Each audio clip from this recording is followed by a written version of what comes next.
Tuesday, May 15th, 1956, 4:30 a.m. The weather, clear and mild. A colorful eastern sky gives promise of a beautiful, bright springtime day in the Colorado Rockies.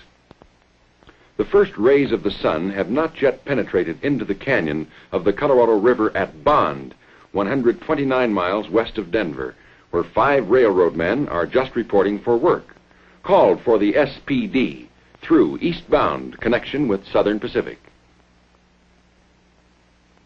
They've been off duty for 12 hours, so they're fully rested and alert as they await the arrival of their train, now only a few miles away, rolling along with 46 loads, 30 empties and a caboose, 3,218 actual tons. Its loads include lumber and plywood from the forests and mills of the Northwest, going eastward for new homes and factories, lettuce and oranges from California en route to the markets of the Midwest, other fruits and vegetables, canned goods, cattle, ore and oil, a typical cargo with a total value in excess of $160,000. And when you add in the value of the equipment, the 77 cars and the diesel-electric locomotive, this train is worth more than $1 million. $1 million on the move. And it rolls along freely on the easy uphill grade of the Colorado River route, pulled by the 6,000 horses packed into the 4 diesel units. Powerful, well-trained horses, instantly responsive to the engineer's touch on throttle and brake. Since leaving Grand Junction at midnight, the air brakes have been applied 8 times, including 1 emergency stop, and each time they were fully effective. Back at Bond, the new crew is ready to go. The conductor has gotten his orders and gives 1 set to the engineer. They check their watches. 4:40 a.m. now. Our $1 million train should be showing up any minute. In fact, it's just now entering the yard at the west end. The engineer makes a service application of the air brakes, which respond in normal fashion to slow down the train.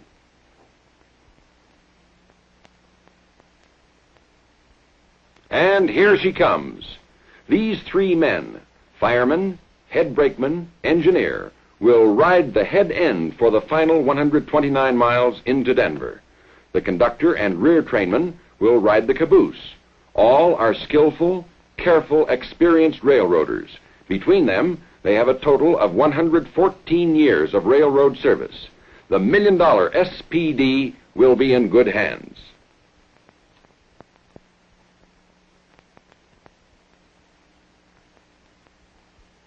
Another air brake application brings the heavy train to a stop, exactly where intended.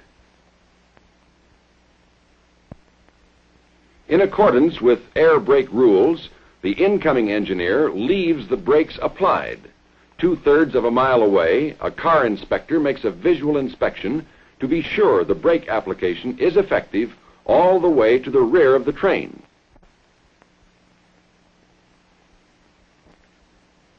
The engine crew climbs into the cab to prepare for departure. First, though, the engineer goes through an established routine as required by the air brake rules. After making an additional application, he checks the gauge for leakage. Nothing is left to chance. Everything is checked. The fireman, meanwhile, is making a patrol of the engine rooms of the 4 diesel units, also according to rule. After the 1-minute leakage test, the engineer releases the air, the gauge indicating that all brakes are releasing properly as the brake pipe pressure reaches the standard of 90 pounds. As a further check, the car inspector makes sure that the brakes actually release at the rear end of the train. The SPD doesn't linger long at Bond. The engine is not detached, no cars are added or cut off. It takes only about 5 minutes to change crews, make the brake test, and leave town. 4:50 a.m. What are they thinking about as the train pulls out of Bond, the engineer and the head trainman? Well, we don't know for sure, but chances are they're doing a little mental arithmetic, estimating the time they'll arrive at North Yard in Denver. But whatever answer they may come up with, they're wrong. The train isn't going to arrive in Denver. Its trip will end very suddenly, 31 miles and 65 minutes from here.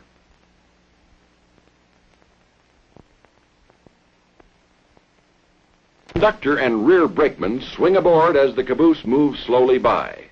There's no indication of any trouble as the big train rolls out of the yard and on its way. 4:55 a.m.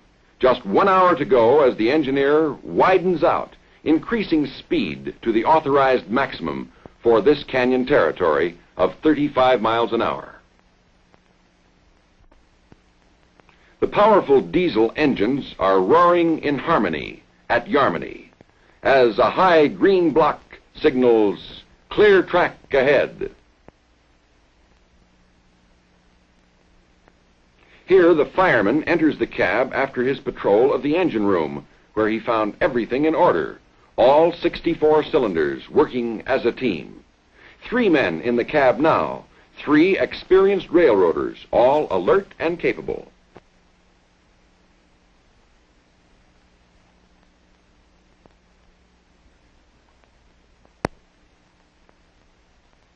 Another green block at the east end of Yarmany, seen and called by the engine crew according to rule.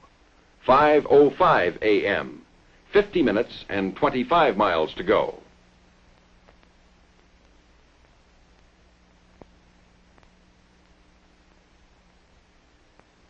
Radium is next. Another high green. Still no sign of any trouble.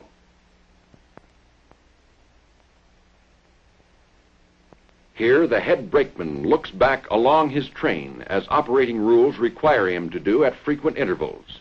Here also speed of the train is reduced to 25 miles per hour in accordance with the zone speed restrictions specified in the timetable. 5:16 a.m., 18 miles and 39 minutes to go.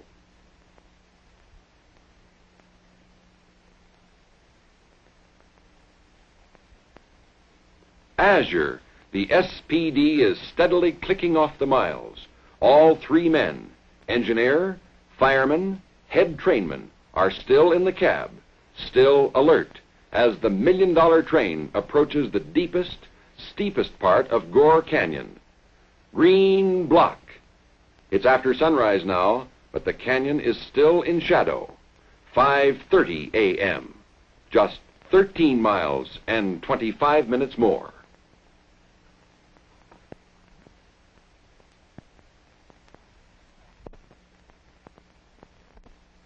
Once out of the canyon, the SPD emerges into the bright early morning sunshine. The slow speed territory is passed. For the next 17 miles through the wide open valley between Gore and Byers Canyons, the authorized maximum for freight trains is 50 miles per hour.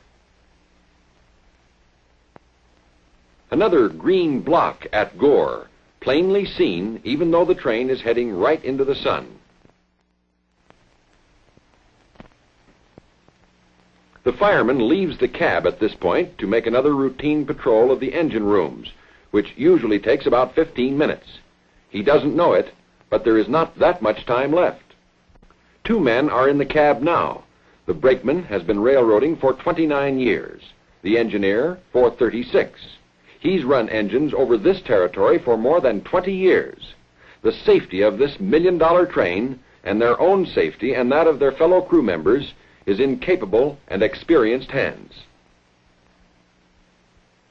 5:45 a.m. now. 10 more minutes, 8 more miles. 4 minutes later, 2.5 miles closer to trouble, the SPD breezes past Kremling. The signal is green. Proceed. They've all been green since leaving Bond. Speed is now up at the authorized maximum. Another green aspect at the intermediate signal. Both engineer and brakeman see it and call it. Then the brakeman makes another visual inspection of his train, doing his job according to rule.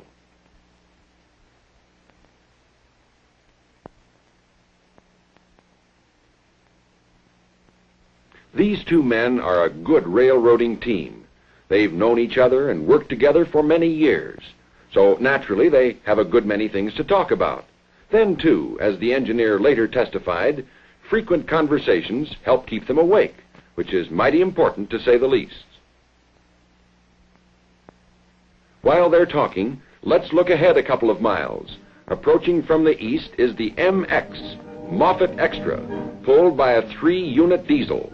At the siding, named Troublesome, the remotely controlled power switch is lined for them to enter the siding.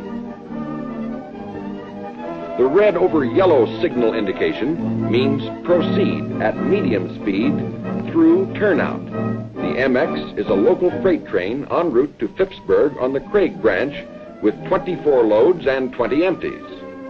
The dispatcher at his control board at Sulphur has set up what should be an excellent meet, with neither train being appreciably delayed. But let's get back to the SPD, still breezing along in fine style. The positive block signal at the west end of Troublesome displays a high yellow. Proceed at medium speed, prepared to stop at next signal. Only nobody is looking. The one they didn't see is the only restrictive signal they've had since leaving Bond. What are they talking about that's so important that they missed the one that matters? Get this, they're discussing how lucky they are to get such a good train. Yes, that's what the brakeman testified. And while they're congratulating themselves, their luck is about to run out.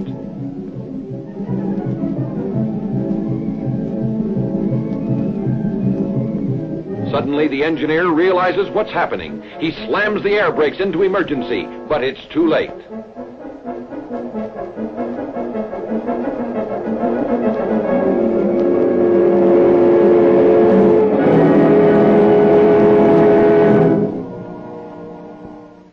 Almost at once, the dispatcher knows something is wrong. Lights on the track diagram showing the location of trains stop progressing as they should, and the CTC machine begins a continuous cycling. He immediately puts in a call for the maintainer to check the machine. The scene at Troublesome is one of incredible destruction. The once powerful diesel locomotive of the SPD is battered and still, half buried in the soft ground alongside the roadbed. It will cost nearly $250,000 to restore it to service. Rugged steel freight cars are shattered and smashed, some jammed together in tightly wedged pile-ups, others scattered at random over a wide area. Both tracks are torn up, signal and communication wires knocked out. Complete devastation. By some miracle, the 10 crew members of the two trains all live through the terrible impact. Only 3 of them will require hospitalization, but all know they looked sudden death right in the eye at that smashing instant. It's 15 minutes after the crash before one of the trainmen on the MX reaches a phone at the next siding to the east. His call puts in motion the railroad's emergency machinery. Within minutes, teletypes are clicking out the available details.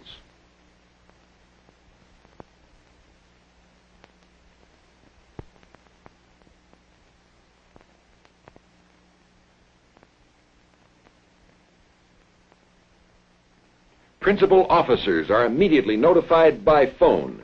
A gigantic cleanup operation is speedily organized to clear the track and restore the line to service. Work trains with giant cranes are quickly assembled at Denver and Grand Junction and started on their way to Troublesome.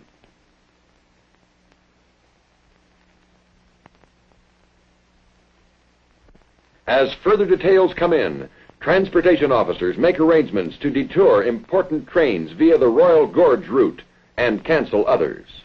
Track materials and men are pulled off other jobs, all available work equipment rounded up. Signal and communications troubleshooters head for the scene. The immediate objective, get the line open at the earliest possible moment.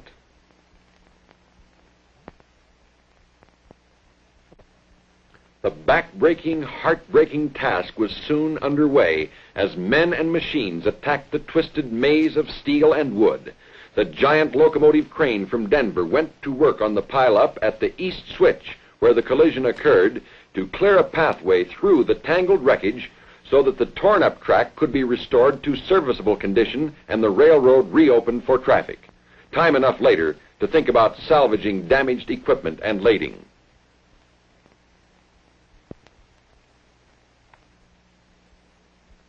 The badly damaged locomotive, already well off to the side, was ignored for the time being.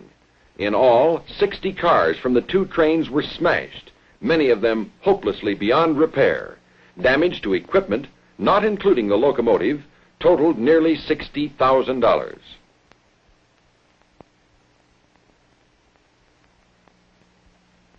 In addition to the main pileup at the east switch, a secondary impact occurred a quarter of a mile west where several cars of the SPD jackknifed into the MX on the adjoining track.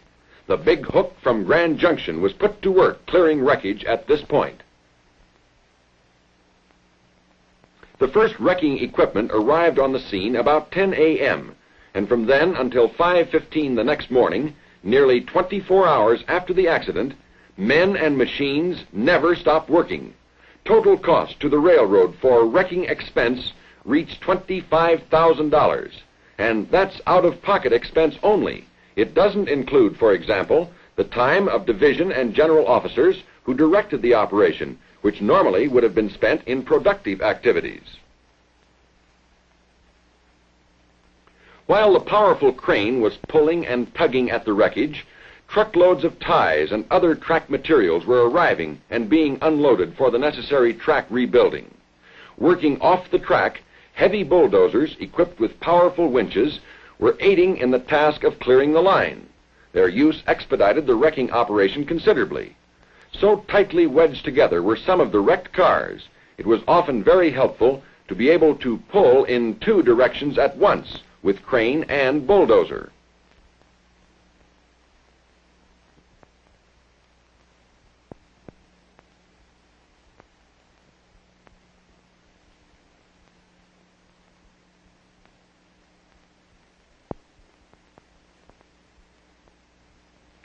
With many of the cars lying roughly parallel to the track, it was possible to hook the winch cable over them and simply roll them out of the way.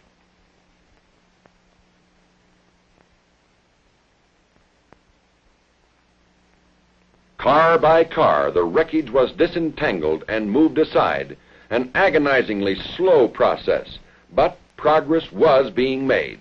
Crane and bulldozers kept at it without pause.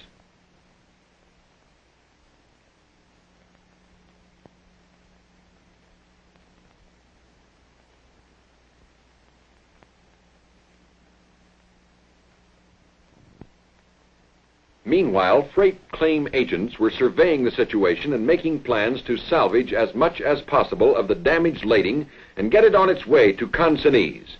Their efforts held down the losses, but still, the railroad paid claims totaling more than $40,000.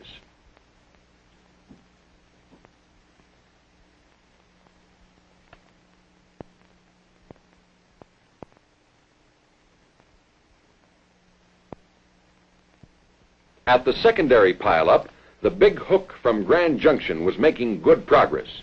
Here the damage was, for the most part, a little less severe. This stock car, for example, still had its trucks under it, and it was lifted back onto the rails.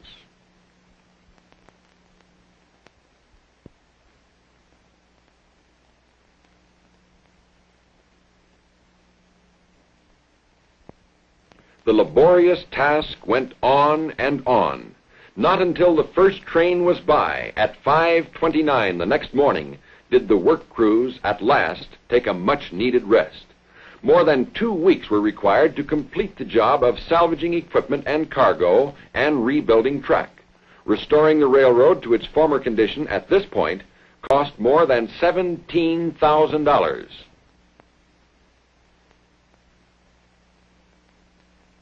Of course, the true cost of this accident cannot be measured only in dollars, but the dollar cost alone reached the staggering sum of $375,000. And this does not include such items as the cost of detouring trains, the loss of wages and revenues from trains which were annulled, and so on.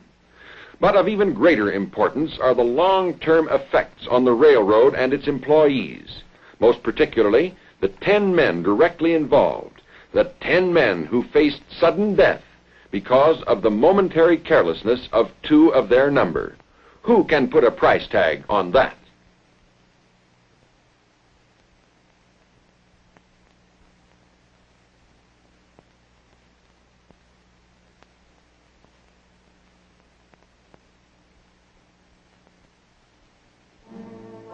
Well, that's the story of the trouble at Troublesome. That's the story as told by the men involved. It's over and done with now, but it won't soon be forgotten. The wreckage has been removed and the railroad repaired, and to transcontinental passengers breezing by, this siding appears no different from any other. But a great many railroaders will remember it for a long, long time.